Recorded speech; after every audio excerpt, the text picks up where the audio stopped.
you want to build a great career and you want to build great structures and you want to build a great family, construction's a great place to do that. Construction is not going anywhere. Everybody's always going to build. This building right here is a remodel. So I mean, somebody built it once and now somebody else bought it and now they want to change it. You know, everything's always going to be changing or getting new. No matter what skill level you have, there's a spot for you in construction. Whether you're just coming straight out of high school or you have a college degree, it doesn't matter, there's always an opportunity. I am making more money than I ever thought I would. Definitely very consistent money too, and as much as you want to make, depending on how much you want to learn, you can make a lot of money.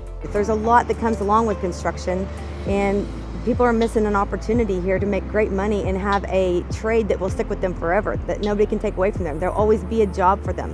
Yeah, I'm more of a hands-on kind of guy, so sitting behind a computer just really wasn't working for me. The opportunities are endless in construction, I feel like. If I wanted to go over to safety or quality, or if I wanted to go to the superintendent role, I could. There's so many opportunities within this one field.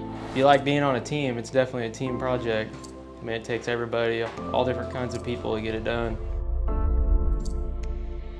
I graduated and thought, well, everybody else is going to college, I need to go too. So I spent a year and a half paying or getting student loans to go to college and figured out that's just not for me. I'm not in any college debt and I make pretty good money, so can't really argue with that. I will say I made more money as a receptionist at a construction company than I could make as a nurse tech working at a hospital. The pay is very competitive in commercial construction. Going to ABC class is very different because when I was trying to go to college, it didn't feel like the education was pertaining to what I was trying to do in a career path. It was just general education.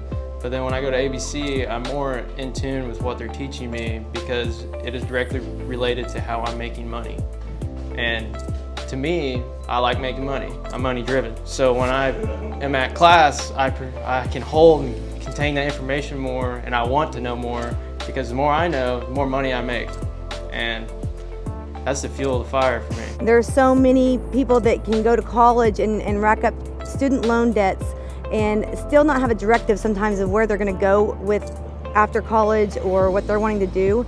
And with this, they're getting paid to get their education in a sense. Nabholz has given me any training opportunity I've asked for, and even ones they've suggested to me. And then I know the community and ABC has a lot of training opportunities that are offered to anyone in construction. Everything is pretty much on-the-job training, mostly. I mean, you can go to school for it, but everything I've learned personally has just been on the job, and me wanting to grow myself, really.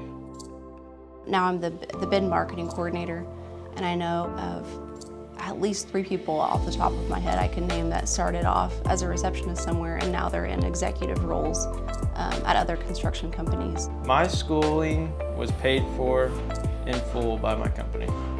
And as long as you show up, do your work, you're gonna learn and you're gonna make more money. You get this free education that just lines your pockets. The benefit we have with the technology that has been coming out over the last few years is we have all our drawings on laptops and iPads. Our estimating programs now, we buy the software and we're not doing it the long drawn out process like I used to do, and it's all on a computer. So I mean, you have to have skills in the technology side of it and on the field side. Being a general contractor and starting from the pre-construction phase, and we're just looking at plans, and you have an idea of what it'll look like, but it's not until you're watching it step by step that you're seeing it and you're imagining it, and then it's being brought to life, and then you're driving by years later and saying, yeah, I built that, and you saw it from the very beginning, just when it was a piece of paper, just a drawing. The whole fire protection industry is you know, you're trying to save lives. And I feel like that kind of really spoke to me, and you know, it's kind of a really cool thing. You know, not everybody knows about this. You know, people look up and they see ceilings, they don't see sprinkler heads. You know, they don't see strobes more often. You know, they just see ceiling. You know, and it's kind of like the unsung hero. Well, I started working at Key as the receptionist when I was finishing my bachelor's, and I couldn't find a job afterwards. I couldn't get an interview, or they offered me night shift or other things that conflicted, and I already had a daughter, and so I knew that I liked the construction industry, and so I sat down with our division president and said that I wanted to try and stay here, but I didn't know what my options were.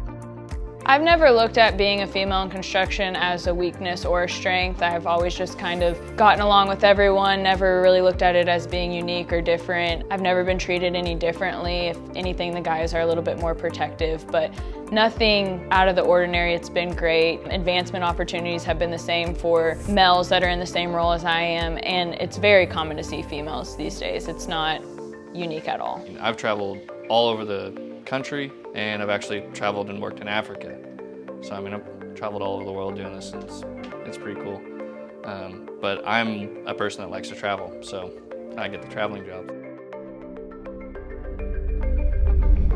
One of the things I love is that I've gotten to work on so many different kinds of projects. I worked on the Tulsa Zoo, and then from there went and worked on a micro-emergency room in Moore, Oklahoma, and then turned around and built another one in Oklahoma City, Oklahoma.